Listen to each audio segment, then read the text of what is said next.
She mistook a billionaire CEO for the airport chauffeur, and that mistake changed everything. Hello everyone. Before we begin today's story, I have a small favor to ask.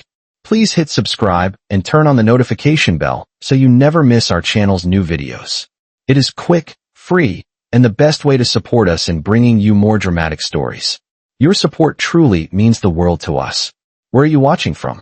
Drop your city or your country in the comments below. Thank you very much. Now, let us return to our main character. The midday sun poured through the glass walls of Los Angeles International Airport, turning every polished surface into a sheet of blinding light. The rolling echo of suitcase wheels, distant flight announcements, and the steady hum of travelers blended into a familiar, restless symphony.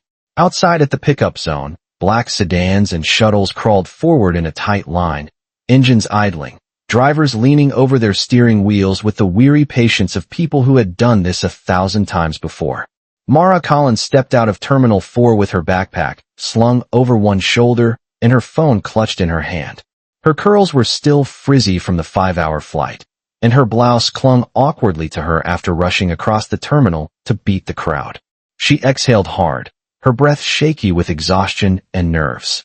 On her phone screen was the message that mattered more than anything today. Driver Mike. Black sedan. Gate 4. Mara whispered to herself, "Do not be late. Do not mess this up," rehearsing the mantra she had repeated since dawn. Her interview was in less than an hour. If she missed it, she missed the only chance she had managed to secure this month. Losing this opportunity meant going back to the part-time cafe shifts, to overdue bills taped to her refrigerator, and to roommates who were kind but equally struggling. A black sedan rolled up to the curb, its paint glossy under the sun. The driver's window lowered halfway. Mara did not hesitate. She hurried forward, tapping lightly on the glass with her knuckles, leaning in with the desperate confidence of someone who had no room left for mistakes. "Hi, you're Mike, right?" "Gate 4, she said, lifting her phone toward him as proof. The man behind the wheel looked up. He was in his early 30s, with calm eyes, dark hair swept neatly to the side, and the kind of clean white shirt that looked pulled straight from a dry cleaner only minutes before. He blinked once, clearly surprised, the corner of his mouth lifting as though he was about to correct her. He should have said, "No, you have the wrong person." He should have said, "I am not a driver." But he did not. Instead, after a brief pause, he simply replied, "Sure, get in." Mara's shoulders sagged with relief. She opened the back door and slipped inside, hugging her bag close. "Thank you. I know the airport is crazy. I am really grateful you found me," she said, breathless and sincere. The man glanced at her through the rearview mirror, studying her with quiet curiosity.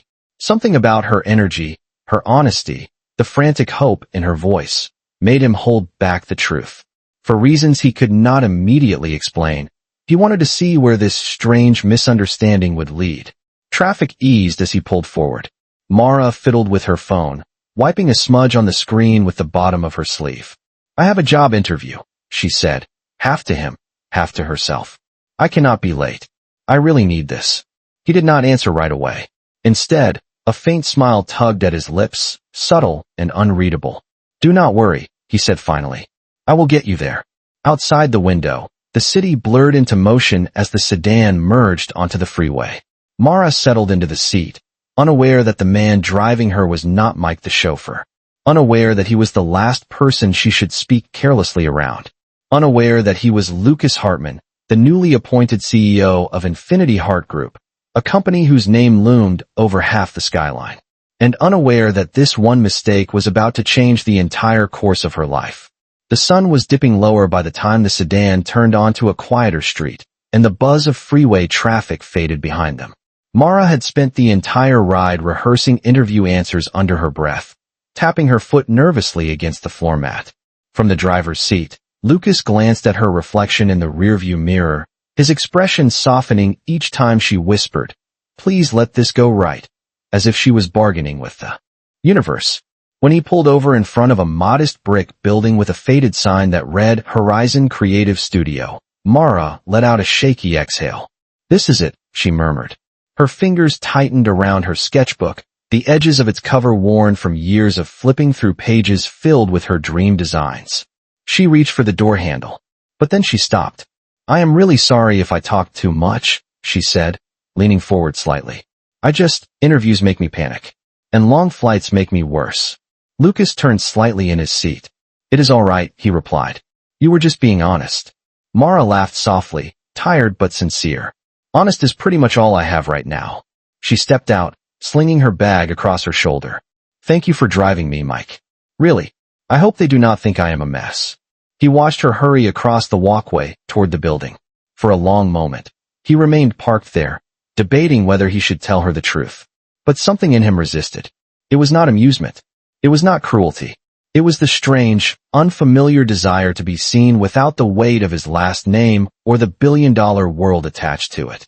Inside the lobby, Mara checked in at the front desk and took a seat on a vinyl chair with cracked edges.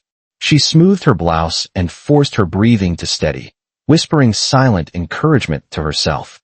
Around her, sleek portfolios rested on the laps of other applicants, all of them wearing polished outfits and confident expressions.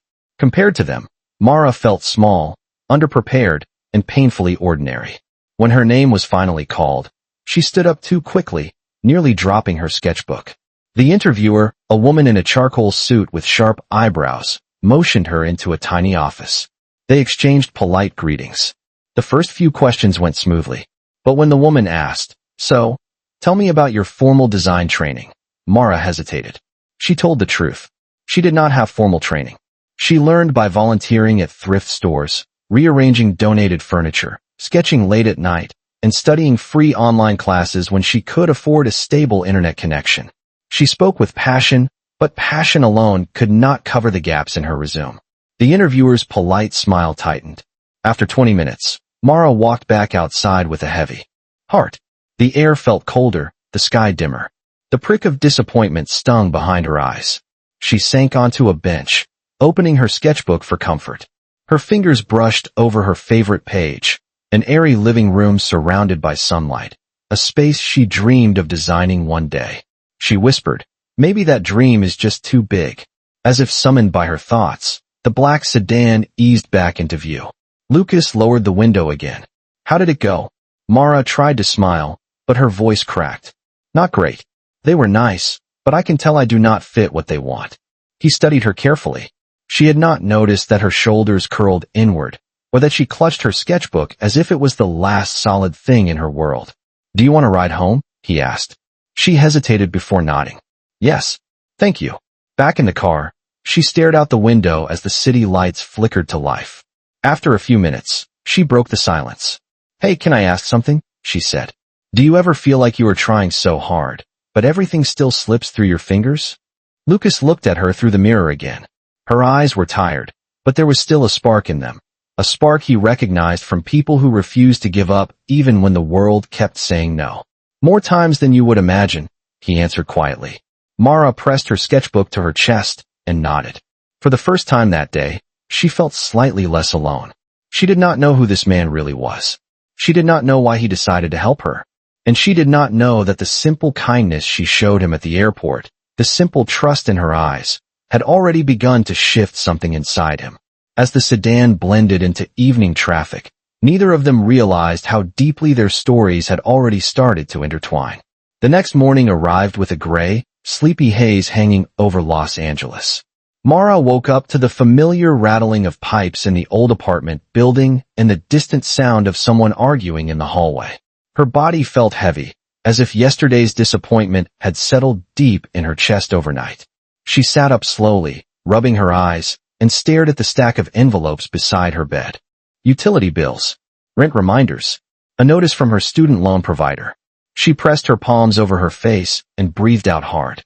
Her roommates were already rushing around the small living room, getting ready for their own jobs. It was always the same rhythm. Someone burned toast, someone fought with the shower knob that refused to turn properly, and someone cursed at their phone for freezing. Mara moved quietly, trying not to get in anyone's way. "You are up early," her roommate Jenna said, tying her apron. "I could not sleep," Mara replied. Interview went badly.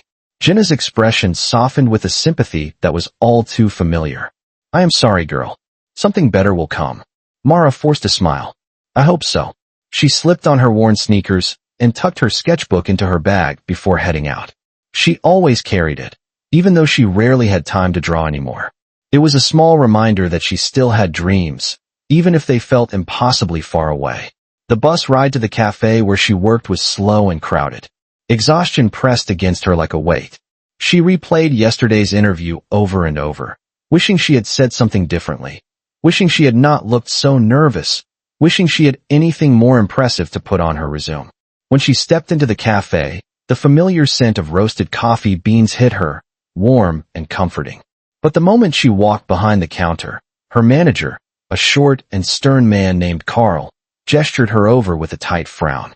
"Mara, we need to talk," he said. Her stomach dropped. Carl folded his arms. "You missed your shift yesterday. I had to call in someone last minute." "I told you I had an interview," Mara replied quickly. "I traded shifts with Kayla last week. She said she would cover me." Carl let out a sharp sigh. Kayla forgot. "And honestly, Mara, this is the third scheduling issue this month. You are a hard worker, I know that. But the owner is tightening hours, and we need people who are always available." Her fingers trembled slightly against the counter. "Are you firing me?" "I am sorry," he said. "I can put in a good word if you need references.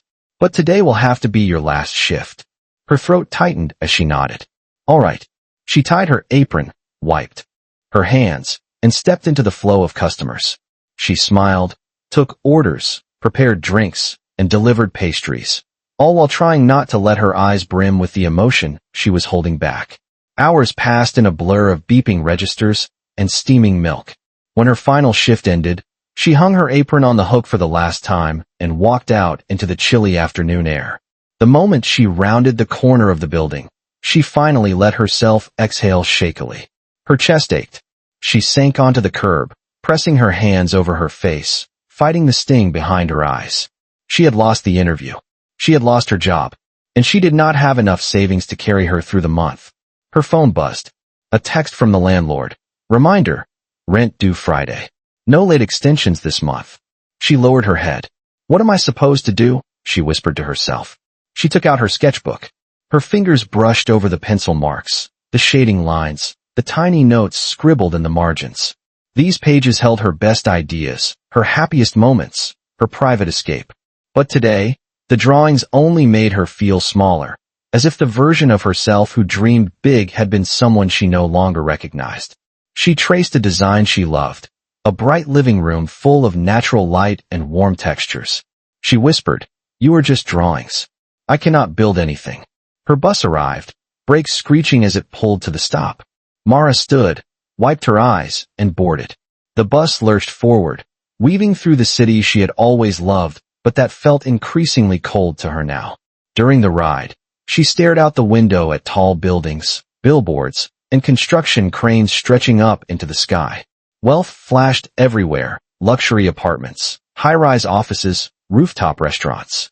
She wondered what it felt like to live in those worlds, to stand on solid financial ground instead of constantly slipping.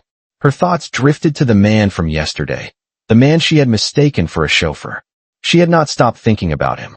Something about the way he had listened, the calm tone of his voice, the unexpected seriousness in his eyes, it lingered with her. "Mike?" she whispered, though she now doubted that was ever his real name. Part of her wanted to believe that ride meant something, even if it was just a brief moment of kindness between strangers. But reality snapped her back. Kindness did not pay bills. Strangers did not rescue you. Life did not suddenly shift just because you hoped it would. When the bus finally stopped near her apartment, she stepped off slowly. Her shoulders sagged, her body heavy from the emotional weight of the day. She walked up the cracked steps, gripping her sketchbook tightly to her chest, as if it were the only fragile part of her she still needed to protect. As she pushed open the apartment door, she whispered, "Tomorrow has to be better. It just has to." But she had no idea that her world was already beginning to shift. She had no idea that someone else, someone sitting in a corner office far above the city, had been thinking of her too. And she had no idea that the mistake she made at the airport was quietly rewriting the direction of her life. The next afternoon, the cafe sat under the warm glow of late sunlight, its windows reflecting the soft orange tint of the sinking Los Angeles sky. Even though Mara no longer worked there, She found herself walking toward it after hours of searching for job listings on her phone. She was exhausted, and some part of her just needed a familiar place to breathe. The smell of coffee, the quiet chatter, the old wooden tables. She hoped it would steady her.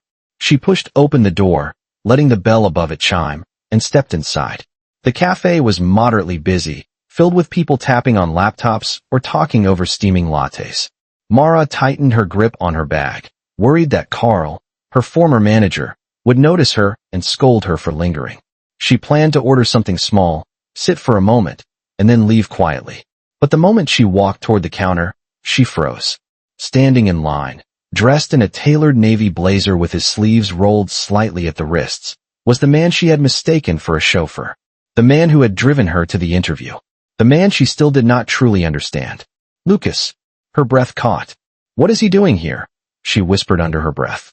He had his back to her at first, scrolling through something on his phone. Even in a simple cafe, he stood out. The people behind him. In line glanced at his expensive watch, his calm posture, the subtle confidence he carried effortlessly. He did not look like someone who visited small coffee shops in modest neighborhoods. He certainly did not look like a driver. Before she could turn around and flee, he lifted his head, sensed movement, and looked over his shoulder. Their eyes met.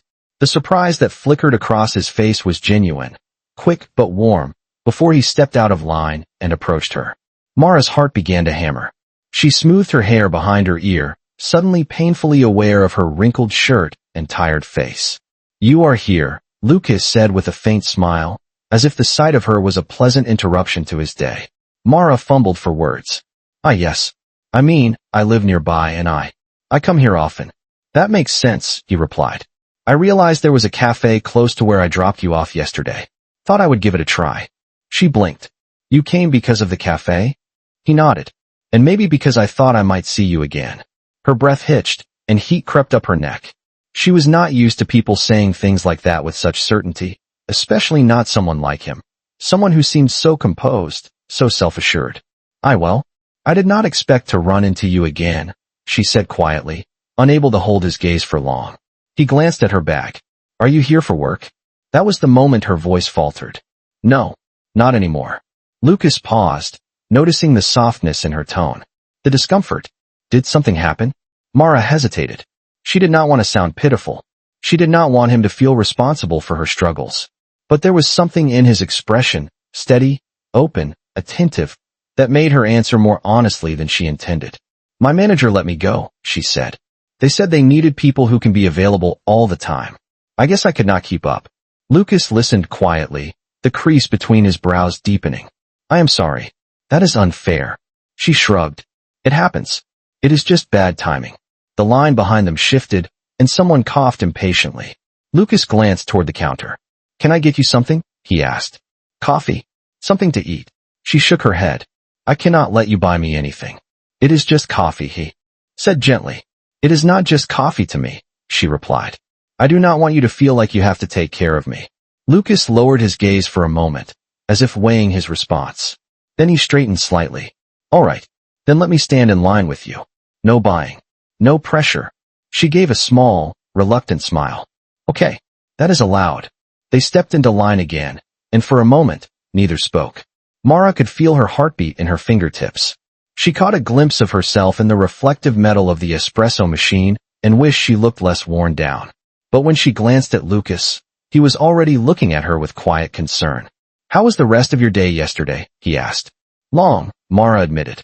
I had to take the bus for an hour, and then I got home and tried looking for jobs. But it is hard when everything requires experience I do not have. He nodded slowly. But you have talent. I saw your sketches. Her cheeks warmed.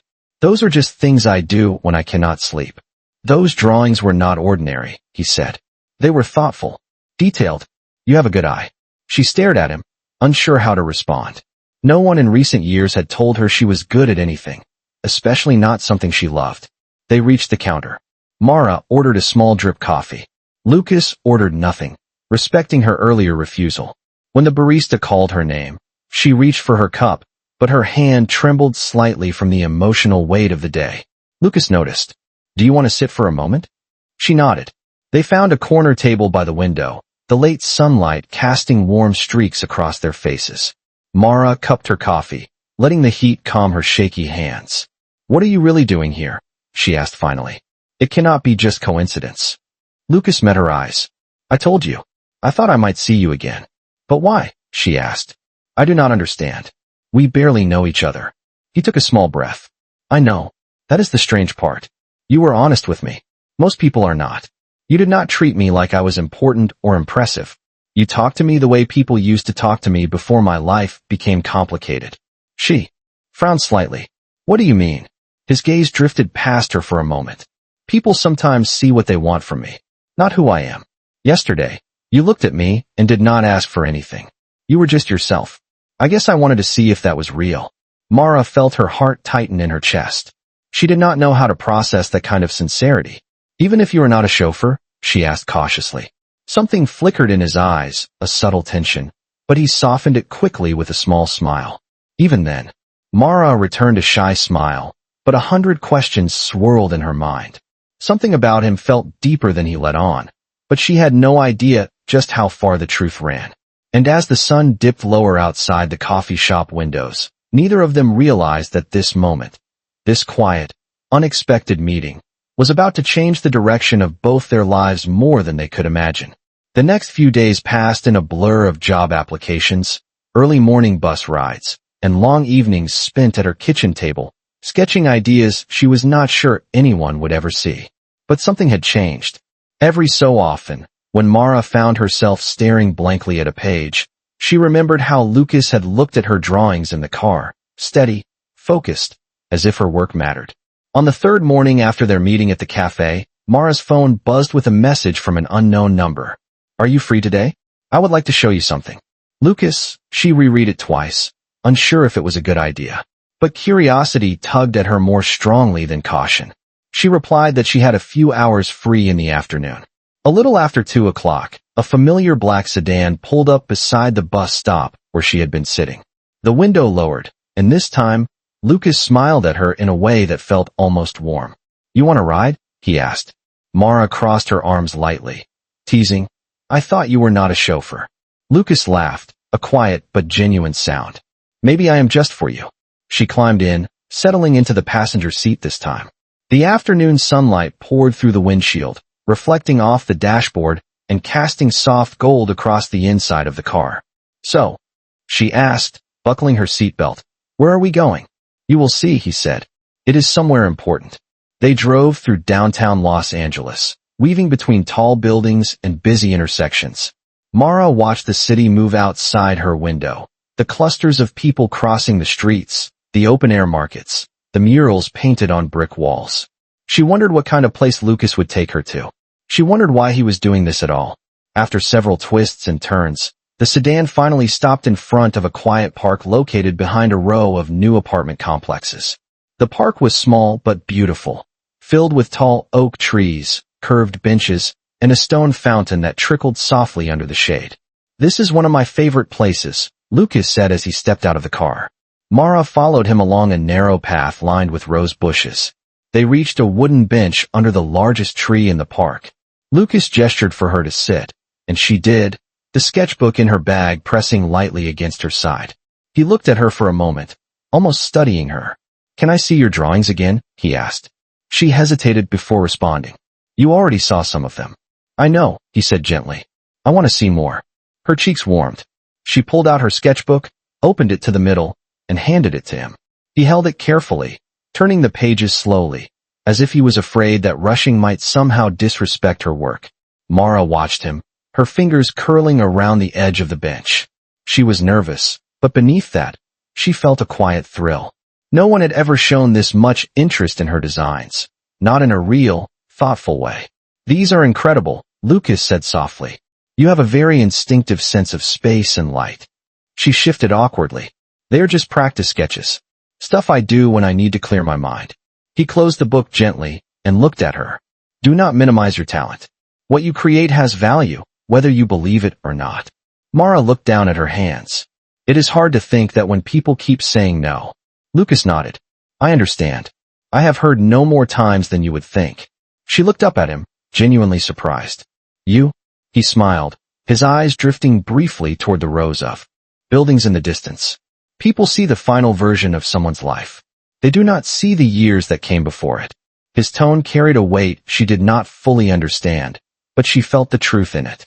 He handed her sketchbook back. You should pursue this seriously, Mara. I cannot, she whispered. I need money. I need work. I cannot afford design school, and no one will take a chance on me. Lucas leaned forward, resting his arms on his knees. What if someone did? She looked at him cautiously. What do you mean? He did not answer right away. Instead, he let out a breath, almost thoughtful. If someone believed in you enough to put your work in front of the right people, would you take the opportunity? Her breath caught. I guess. But that does not happen to people like me. It should, he said. Talent should not be kept hidden because life has been unfair. His voice had softened, but beneath it was something firm, something that felt like conviction. Before she could reply, her phone buzzed again. She glanced at the screen. It was her landlord. Another reminder. Her stomach tightened, and she quickly silenced the phone. Lucas noticed the tension in her expression but did not pry. Instead, he stood and offered her his hand. Come on, he said. There is something else I want to show you. They walked along the path until they reached a low fence overlooking a half-finished building nearby. Construction cranes stood tall above it, and scaffolding framed the exterior. It was clearly a new apartment complex under development. See that building? Lucas asked. Yes, she said slowly. Imagine its interior designed by someone with a vision like yours. She blinked. That is not possible. Lucas looked at her quietly, thoughtfully, and said in a calm voice that gave nothing away. You would be surprised how possible things can become with the right support. Mara felt her heart lift ever so slightly, as if something fragile inside her had been touched. She did not know what Lucas meant. She did not know why he believed in her. And she definitely did not know that the building he pointed to belonged to him. But one thing was clear. This was not a random friendship. Not anymore. And the closer they walked side by side under the shade of the oak trees, the more their lives began to intertwine in ways neither of them could yet understand. Over the next several days, Mara's life settled into a strange rhythm she had never known before. Each morning she woke with the same weight of bills and uncertainty on her shoulders, but now there was something else layered beneath it, an unexpected sense of hope. Hope that came from the way Lucas spoke to her, the way he looked at her drawings as if they meant something, the way he treated her like she was capable of more than the world had ever told her. Still, beneath that hope lived confusion, a persistent uneasiness she could not quite explain, because nothing about Lucas added up. She had met him as a chauffeur. That much she knew. But ever since, every detail about him contradicted that first impression. The car he drove was too clean, too high-end. His watch looked more expensive than anything a driver would reasonably wear. The calm way he spoke, the confident looseness in his posture, the subtle authority in his voice. None of it matched someone who spent their days waiting in airport pickup lines. And then there were the phone calls. 3 days after their walk in the park, they met again at the same cafe. Mara was seated at a corner table, sketchbook open, working on a design she had dreamed about the night before. Lucas arrived quietly, sliding into the seat across from her without disturbing her concentration. What are you working on? He asked. She looked up, slightly startled. I was redesigning a small studio space. Just something simple. He smiled. Your version of simple is more detailed than what some firms consider finished. Her cheeks warmed, but before she could respond, his phone began to ring. The screen lit up with a name she could not quite see, but the tone in his voice shifted the moment he answered. Yes, I will approve it, he said. Have the legal team look over the final draft before you send it out. Mara froze. Legal team? He continued speaking in low, steady tones, mentioning contracts, shareholders, and deadlines. At one point, he said something about a board meeting being rescheduled. He spoke with a level of authority she had never heard before, not even from managers or small business owners. He did not sound like a driver. He sounded like someone who made decisions for hundreds of people. When he hung up, he caught Mara staring. What? He asked gently. She swallowed. You do not seem like a chauffeur. His eyebrows lifted slightly, but his expression stayed calm. I told you, I do a lot of things. That is not an answer, she said softly. Lucas leaned back, studying her carefully. Does it bother you? I just do not understand why you will not tell me the truth, she replied. It feels like you are hiding something. He looked down at the table, his fingers brushing the edge of her sketchbook. It is not that I want to hide anything. I just enjoy being ordinary with you. She blinked. Ordinary? He nodded. Most people do not see me that way. Before she could think of what to say next, another call came in. This time the phone buzzed insistently. He sighed, frustrated, reluctant, and answered it. Yes, Claire, I am coming, he said. I told them I would make it. Just start without me if I am late. Claire. Another piece of the puzzle that did not fit. He hung up and offered her a small, apologetic smile. I have to go. Something urgent. Of course, she said, but her voice was small, unsteady. Before leaving, he hesitated. Mara, do not overthink this. She forced a smile. I will try. But after he stepped out, she sat in her chair for several long minutes, staring at the door he had walked through. Her coffee had gone cold. By the time she left the cafe, her thoughts were tangled. She walked along the sidewalk, hugging her sketchbook close, watching the city blur past her. Every piece of her wanted to trust him, to believe that his kindness was genuine. But something inside whispered that there was more, much more, than he was willing to say. The next afternoon, the uneasiness deepened. She had just stepped off the bus on her way home when a sleek black SUV sped by her and pulled into a nearby parking garage. The tinted window rolled down just enough for her to see the profile of a familiar driver. Lucas. Except this time, he was not alone. A sharply dressed man in a suit handed him a tablet through the window. Another held a folder. Someone else stood by the SUV door, speaking quickly, as if giving him updates. It looked nothing like the life of a part-time driver. It looked like a man surrounded by people who answered to him. Mara slowed to a stop, her heart thudding. Lucas glanced up in that exact moment. Their eyes met. His expression flickered, surprise, concern, a flash of something like guilt. Before she could step forward, he nodded to one of the men beside him and the SUV door closed. The vehicle pulled away toward the upper levels of the parking structure. Mara felt the ground shift beneath her. Everything she suspected no longer felt like imagination. It felt like truth pressing too hard against the edges of what she knew about him. As she walked home, each step heavy, she whispered under her breath, "Who are you really, Lucas?" And somewhere in one of those glass towers above the city, Lucas sat at the head of a long conference table, surrounded by executives, thinking about the girl who had accidentally walked into his world. The closer they grew, the harder it became for him to keep his secret. And the more Mara noticed, the more impossible it became to ignore the widening gap between who she thought he was and the truth that waited to be revealed. High above the downtown skyline, on the 39th floor of the Infinity Heart Group headquarters, Lucas sat alone in his office long after the executive meeting had ended. The glow of the city bled through the floor-to-ceiling windows, streaks of gold and white stretching across the night like restless veins. Papers lay scattered across his desk, a tablet filled with financial projections blinking silently beside him. None of it held his attention. Instead, his thoughts kept drifting back to the moment earlier that afternoon, the moment he and Mara locked eyes in the parking garage. The look on her face had been unmistakable: confusion, hurt, and the growing certainty that he was not who he claimed to be. He leaned back in his leather chair, running a weary hand down his face. "What am I doing?" he whispered into the empty room. For years, Lucas Hartman had built walls around himself, quiet, unspoken walls made of expectations, legacy, and the cold truth that people saw his net worth before they ever saw him. Every relationship he had tried to build collapsed under the weight of assumptions and motives. He had been used. He had been lied to. He had been admired for the wrong reasons and resented for even worse ones. The last woman he dated had pretended to love him while secretly collecting information about his company for a competitor. When he discovered the betrayal, something inside him hardened, leaving a hollow space where trust used to live. He had not planned to meet Mara. He had not planned to let her mistaken assumption go uncorrected. But the moment she tapped on his window at the airport, frazzled, sincere, hopeful in a way he had not seen in years, something cracked in him. It felt like breathing fresh air after being stuck underground.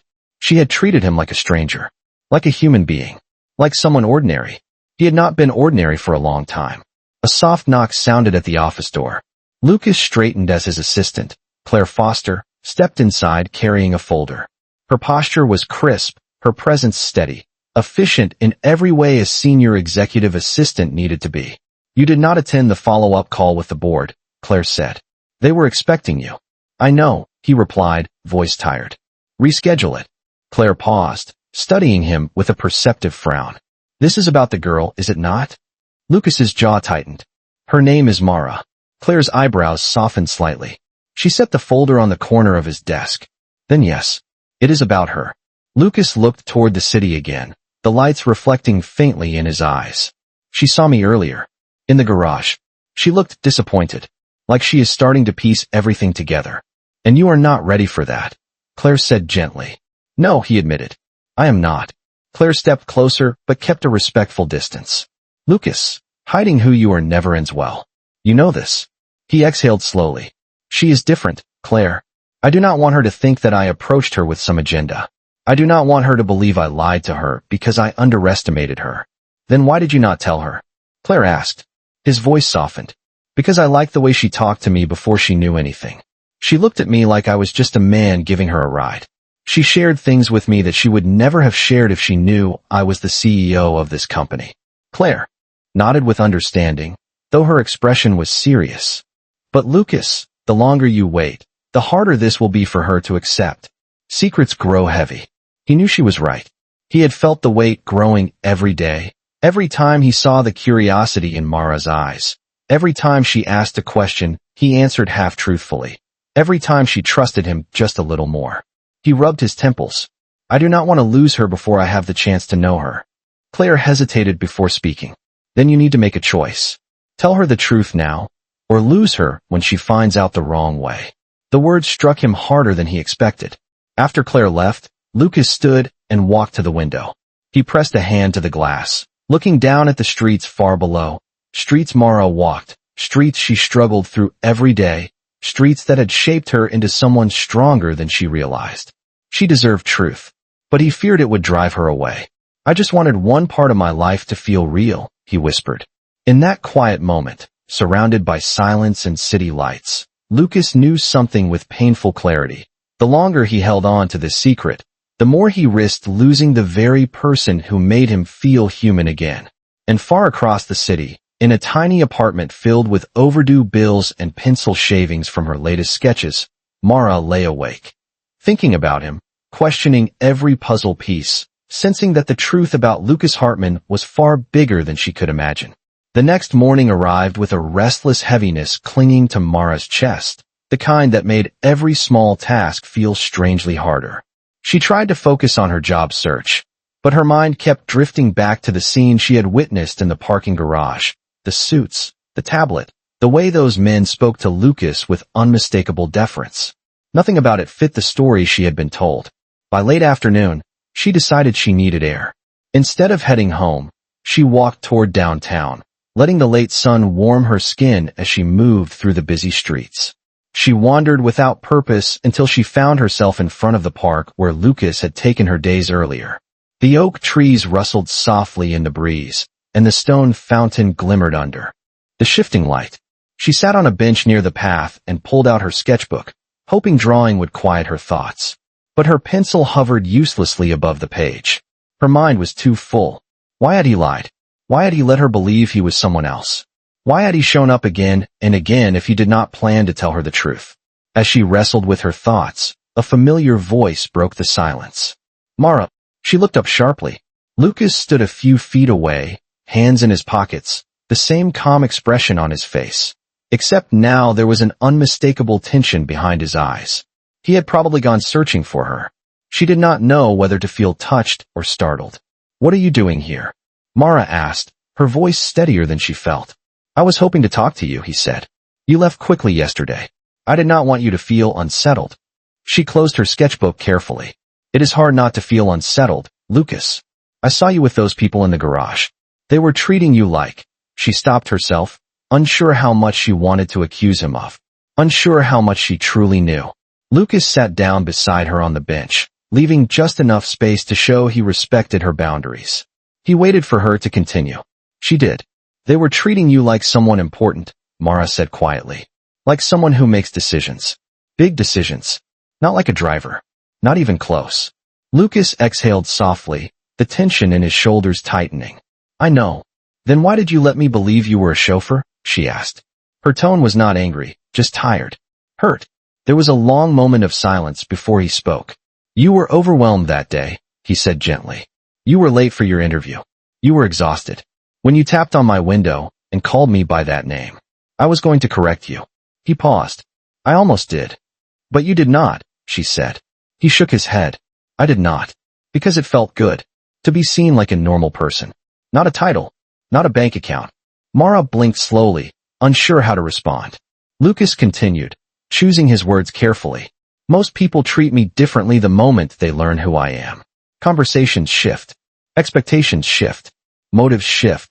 His voice softened. But you looked at me like I was just a man helping you get to an interview. You talked to me honestly. You trusted me without needing anything from me. She pressed her lips together, processing his words. Part of her understood. Part of her still felt uneasy. But why keep it from me? She asked. You have had so many chances to tell me the truth. Lucas lowered his gaze. Because the more time I spent with you, the more I feared that telling you would change everything. That you would step away. Or think I approached you with the wrong intentions. Her breath caught. And what were your intentions? He looked up then, slowly, directly. To get to know you. Without the noise. Without the layers.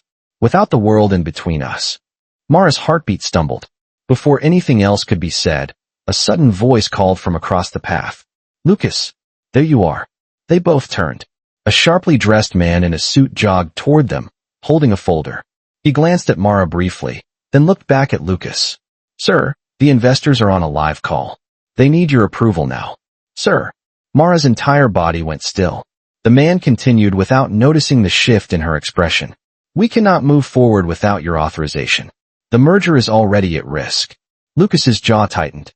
I said I would not take calls today. I know, sir, but this cannot wait. The man held out the folder.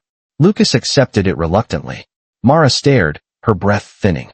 The truth was no longer a puzzle. It was right in front of her. Undeniable.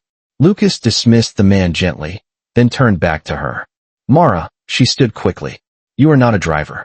You are not even close. You are someone with employees, investors, mergers.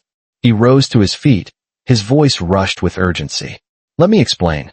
I trusted you, she whispered. And you let me believe a lie. Mara, please, he said quietly. I never meant to hurt you. But the hurt was already there. Sharp, real, undeniable. She shook her head, stepping back. I need time. Lucas reached out as if to stop her, but he let his hand fall before it reached her. He did not want to force anything. Did not want to push her away further. Mara turned and walked down the path, each step heavier than the one before. Lucas stood alone under the oak tree, watching her disappear into the fading afternoon light.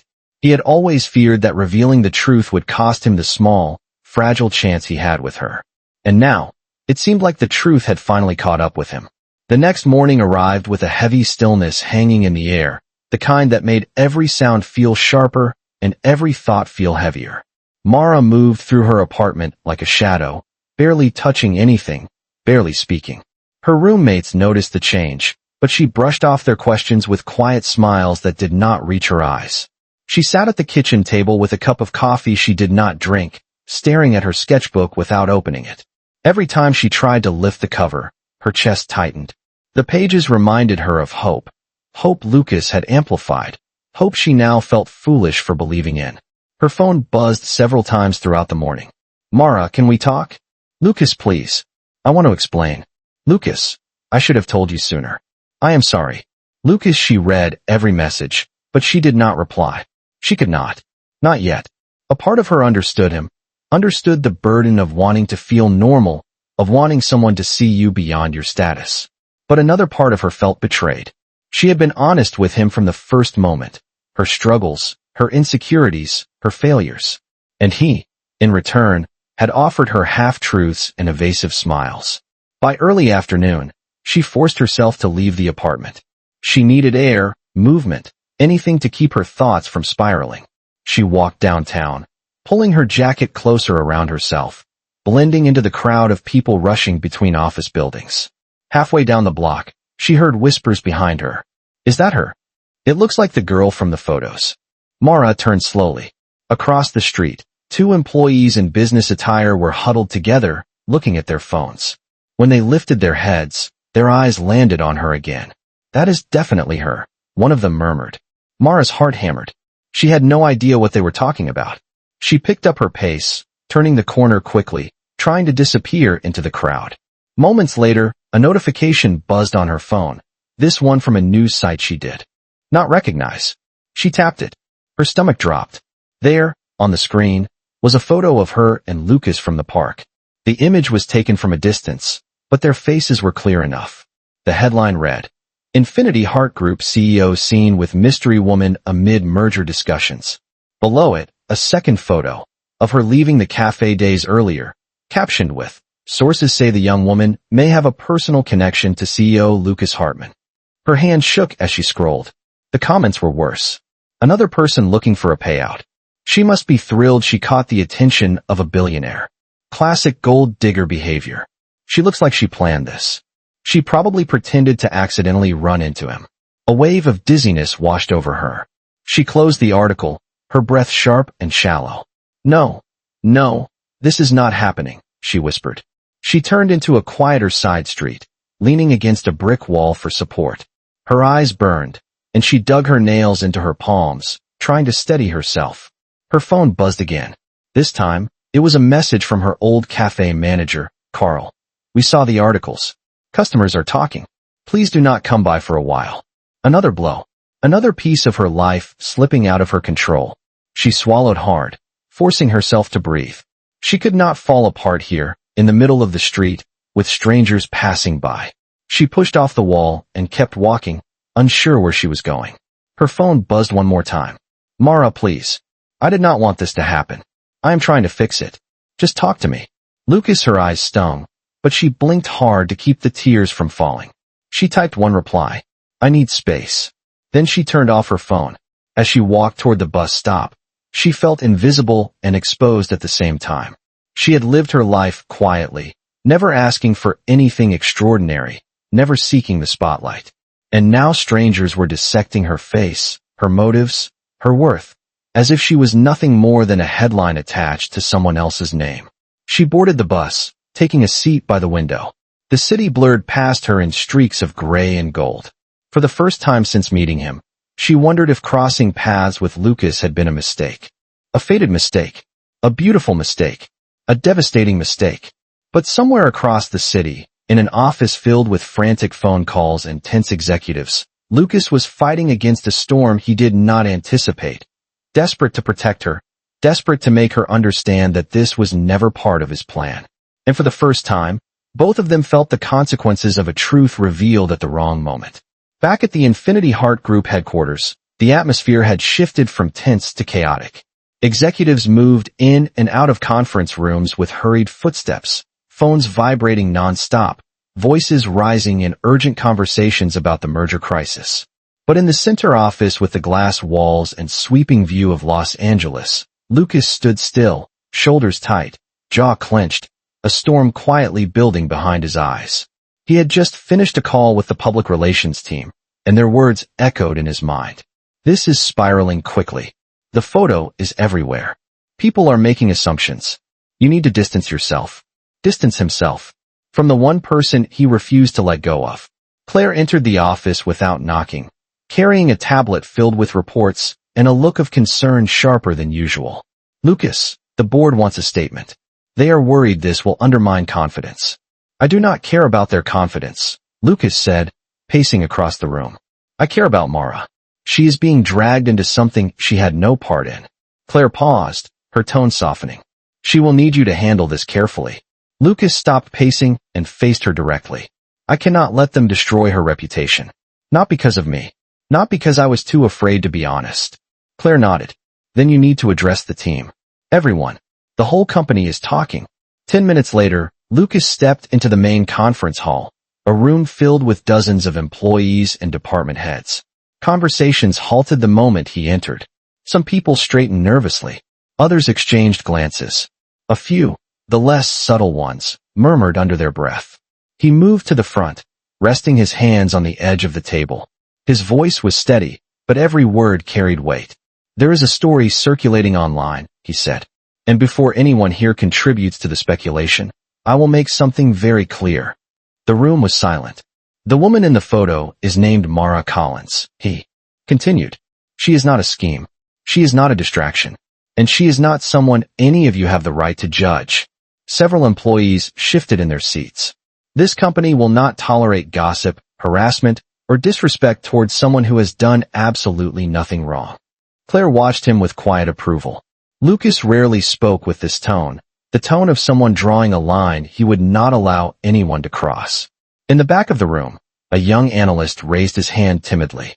Sir, are you saying she and you are involved? Lucas hesitated for only a second. I am saying she is important, and that I will not let her be torn apart by false assumptions. The room erupted in whispers that were quickly silenced by Claire stepping forward with a sharp look. Thank you, Lucas said, concluding the meeting. That will be all. When he returned to his office, he pulled out his phone again, hoping for a message from Mara. But there was nothing. Only the last text she had sent hours earlier. I need space. He stared at the screen, helpless and frustrated. He wanted to respect her request, but the longer he stayed silent, the more the online narrative twisted.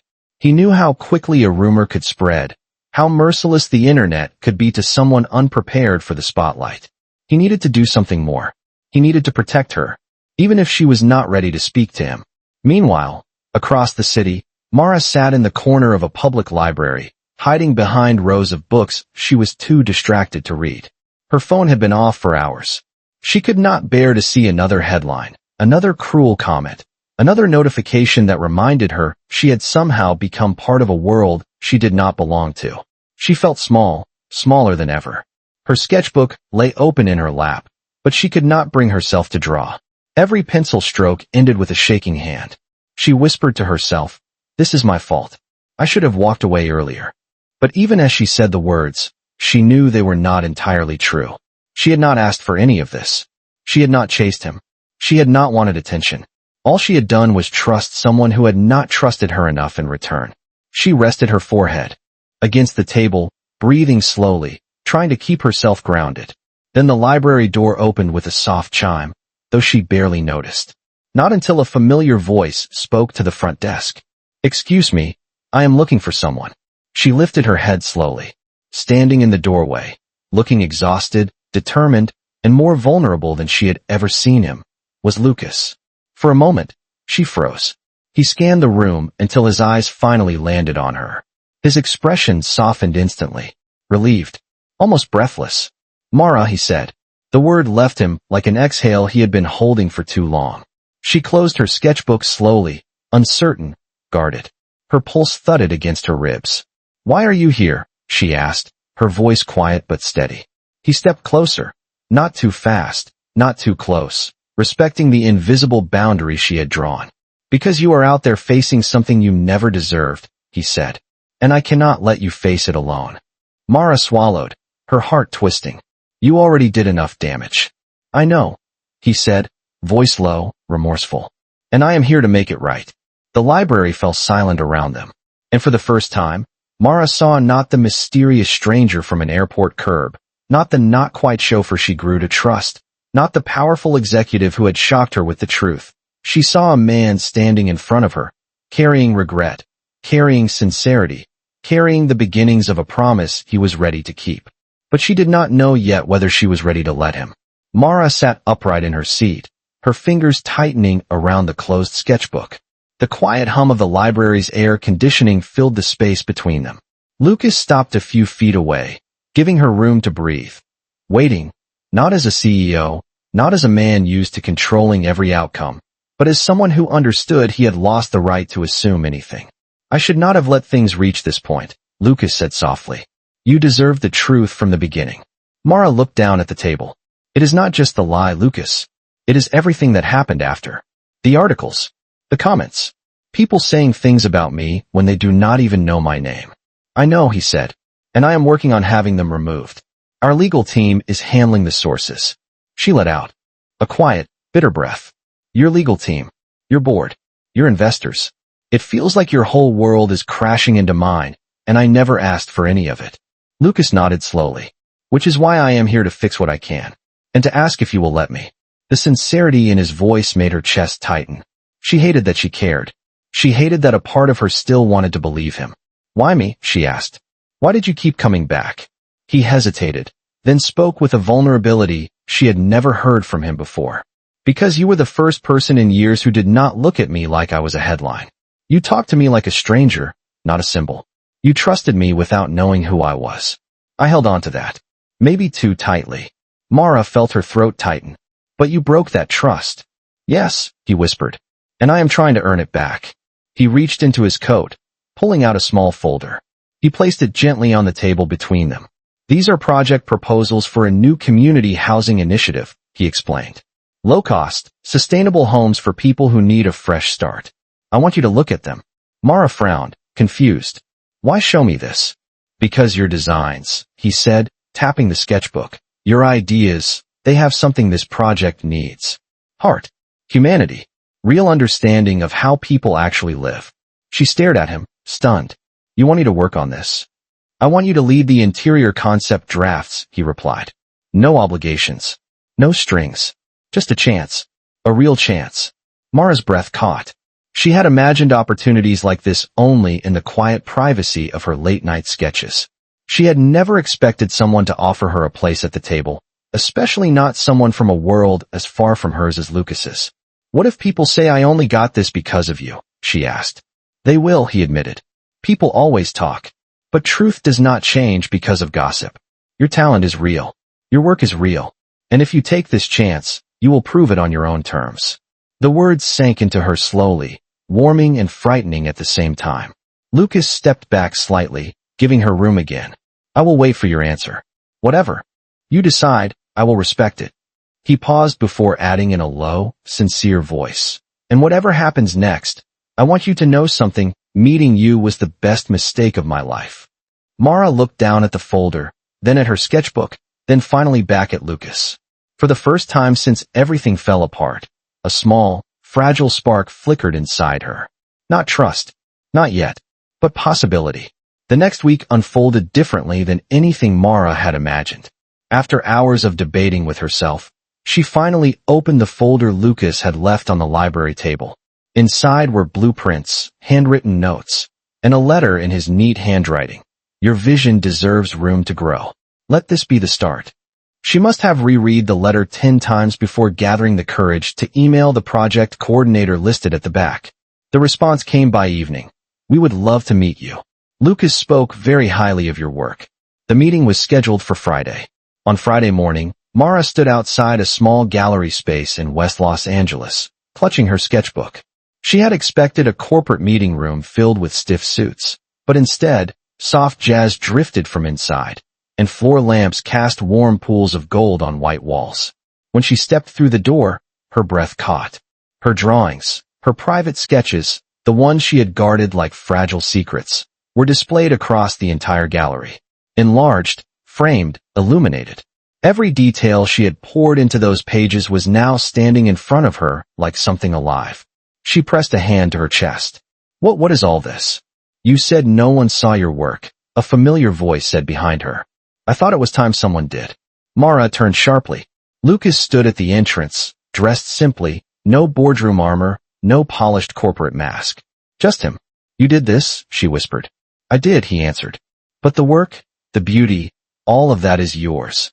Mara stepped closer to one of the pieces, tracing the air above the framed page. She could hardly breathe. She had drawn these during moments of loneliness, fear, and stubborn hope. Seeing them displayed like this made her feel seen in a way she had never experienced. This is too much, she said softly. I do not deserve something like this. Lucas shook his head gently. Yes, you do. You have. Spent so long believing you are small, because life kept telling you so. But you are not small, Mara. Your talent is extraordinary, and I wanted you to see it through other eyes. Her voice trembled. Why are you doing this? Because, he said, taking a careful step closer, you changed the way I look at the world. You reminded me what honesty feels like. What kindness feels like. I wanted to give something back that was honest too. Mara felt her walls soften, slowly, cautiously. She looked around the gallery again, taking in the quiet beauty of her work finally given space and dignity. Lucas extended his hand, not assuming, not demanding, simply offering. There is one more piece, he said softly. At the back. She followed him toward a small display near the final wall. Inside a clear frame was a single page torn from her sketchbook, the one she had been working on the day she first met him. Below it was something pressed flat, the airport pickup note she had shown him that day. Driver Mike. Gate 4. Her breath hitched in her throat. A mistake, framed like a beginning. Lucas looked at her with a warm, sincere smile. Every story starts somewhere. Ours just started in the wrong car. Mara let out a small, emotional laugh. And for the first time since everything had fallen apart, she felt her heart open, slowly, but undeniably, toward the possibility of something new. The gallery remained quiet as Mara stood before the framed page, her fingers trembling lightly at her sides. The soft glow of the lights reflected off the glass, and for a moment, she simply breathed, steady, slow, fuller than she had in weeks. Lucas waited beside her, not touching, not rushing, letting her absorb every emotion rising to the surface. This, she whispered, this feels like the first time someone believed in me before I believed in myself. Lucas's voice was gentle. You earned this. Every line of every drawing. This is your work, your heart, your story. All I did was give it a place to be seen. She turned to face him fully. The hurt that once lived behind her eyes had softened into something deeper, something cautious but hopeful. I am still scared, she admitted. Everything happened so fast, and it still feels unreal. I know, he said, and I do not expect everything to be perfect. I just want to be honest with you from here on. No more misunderstandings. No more half-truths. Mara studied him for a long moment, the quiet sincerity in his face, the steady calm of his expression. For the first time, she saw the whole of him. Not the mistaken driver, not the distant executive, just a man who had made a complicated choice and was trying with everything he had to make it right. She took a small breath and nodded. Then let us start over. Honestly this time. Lucas's exhale came out almost like a laugh, light with relief. I would like that more than you know. He reached into his coat pocket once more and pulled out a small object. A simple keychain, holding the laminated airport pickup slip she had shown him the day they met. He placed it in her hand. A reminder, he said softly, that the best things can come from the strangest beginnings. Mara laughed quietly, closing her fingers around it. A beginning I will never forget. As they stood among her framed drawings, surrounded by proof of how far she had come and how far she could still go, something settled gently between them. Not a dramatic confession, not a sudden promise, but a quiet, steady understanding. A new start. A real one. Outside, the evening sun dipped lower, painting the gallery windows with warm gold. Mara looked at Lucas with a small, genuine smile, the kind that only comes after surviving something difficult and finding something honest on the other side. Ready? Lucas asked. Ready, she said. And together, they stepped forward, into a future built not on a mistake, but on everything that mistake had revealed.